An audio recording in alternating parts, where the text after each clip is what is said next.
Mm, sarap. Guys, sotanghon.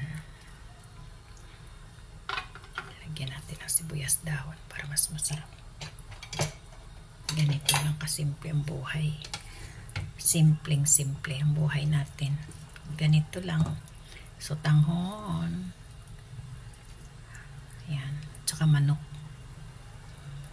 Kahit wala ng kanin, pwede nang sabaw lang.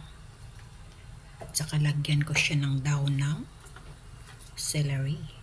Ayan. Gusto ko yan. Pasabaw tayo with manok. Thank you. Thank you for watching. This is my lunch. So, may manok siya.